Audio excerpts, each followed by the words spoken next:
Hello friends. तो हम अब समझते हैं एक इशू जो अभी रिसेंटली न्यूज़ में था। राइट। ये इशू है रिगार्डिंग ट्रिब्यूनल्स।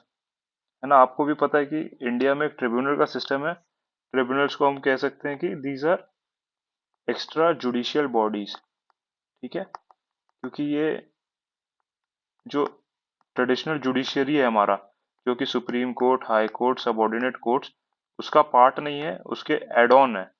और ये क्या है उसको डिटेल में देखते हैं और रीसेंट इशू क्या आया। रीसेंट इशू आपको मैं बता देता हूँ कि क्या था। एससी सुप्रीम कोर्ट ने बोला कि ट्रिब्यूनल्स जो हैं वो गवर्नमेंट को पॉलिसी फ्रेम करने का सजेस्ट नहीं कर सकते, और जो कि सही है। ये सेपरेशन ऑफ पावर्स की बात होती है ना। Judiciary is separated from executive, है ना। तो जुडिशरी को कोई हक नहीं बनता एग्जीक्यूटिव में इंटरफियर करने का। ट्रिब्यूनल्स जो हैं कहीं बीच में आते हैं, जुडिशरी और एग्जीक्यूटिव के बीच में ही आते हैं। तो इसमें बहुत ज्यादा चांस है कि ये एग्जीक्यूटिव को बहुत ज्यादा इफेक्ट कर दें। इसलिए इसके लिए एक गाइडलाइन बनाना, एक बाउंड्री सेट करना बहुत जरूरी है। ठीक है। तो जैसे हम समझ लेते हैं सेपरेशन ऑफ पावर्स क्या है। गवर्नमेंट के तीन ऑर्गन्स हैं, लेजिस्लेटिव, एग्जीक्यूटिव, जुडिशरी। ये कानून बनाते हैं, ये कानून को इम्प्लीमेंट करते हैं एग्जीक्यूटिव। जुडिशरी उसको इंटरप्रीट करता है, लॉस को न्याय दिलाता है। इसमें सिस्टम में supreme court, high court, subordinate courts और ट्रिब्यूनल्स भी इसी का पार्ट आप कंसिडर कर सकते हैं, although it is somewhere between judiciary and executive. Tribunals है क्या? ये इनके पास हियरिंग पावर है, ये कोर्ट्स ही हैं, पर ये हियरिंग करते हैं स्पेसिफिक ऑर्गेनाइजेशनल इश्यूज के बारे में। है ना, उनमें क्या डिस्प्यूट्स है। ठीक है। आप जानते हैं जैसे मिलिट्री ट्रिब्यूनल हो गए, सेंट्रल एडमिनिस्ट्रेटिव ट्रिब्यूनल हो गए, ये सिर्फ जो ऑफिसर्स हैं ग्रुप ए ग्रुप बी उनके लिए बने सेंट्रल एडमिनिस्ट्रेटिव ट्रिब्यूनल्स।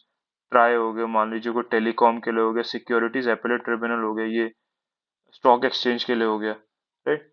इनका बड़ा एडवांटेज क्या है, इसमें नॉर्मल आपके जजेस नहीं बैठते, यहाँ पे टेक्निकल एक्सपर्ट्स बैठते हैं, डोमेन नॉलेज है जिनके पास। राइट। तो कहते हैं डोमेन नॉलेज, उस फील्ड में उन्होंने एक्सपीरियंस है, उसका नॉलेज है उन्हें। है ना, वो जनरल प्रिंसिपल्स और लॉ की बात नहीं करेंगे। वो कोई इशू हुआ है, कोई डिस्प्यूट है, तो उसकी जड़ तक जाएंगे, उसको समझेंगे और बेटर डिसीजन दे पाएंगे। ठीक है। इसमें दो आर्टिकल्स हैं कॉन्स्टिट्यूशन के, 323A जो कि सेंट्रल एडमिनिस्ट्रेटिव ट्रिब्यूनल की बात करता है, और 323B जो अदर ट्रिब्यूनल्स की बात करता है स्पेसिफिक टू पर्टिकुलर ऑर्गेनाइजेशन। जैसे कि मैंने दिया कि जैसे सिक्योरिटीज के लिए, है ना, एक स्पेसिफिक ट्रिब्यूनल हो गया। सिक्योरिटीज के लिए जो नेशनल स्टॉक एक्सचेंज या बॉम्बे स्टॉक, एक सिक्योरिटी स्पेसिफिक कोई स्पेसिफिक इशू, और सेंट्रल एडमिनिस्ट्रेटिव जो ओवरऑल एडमिनिस्ट्रेटिव मशीनरी है इंडिया में, जितने ब्यूरोक्रेट्स उनके लिए सीएटी कैट।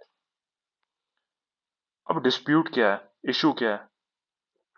तो सच ट्रिब्यूनल्स में जो जज है ना, ये ट्रिब्यूनल्स में इशू क्या है कि ये जो बॉडी है उसके एक्शंस को जज करते हैं, और वहाँ इंटरफियरिंग करते हैं। ये एलिगेशन समय समय पे लगा उन पे कि आप उसकी फंक्शनिंग, जो पर्टिकुलर बॉडी है उसकी फंक्शनिंग को बहुत ज्यादा इंटरफेयर इन्फ्लुएंस कर रहे हैं।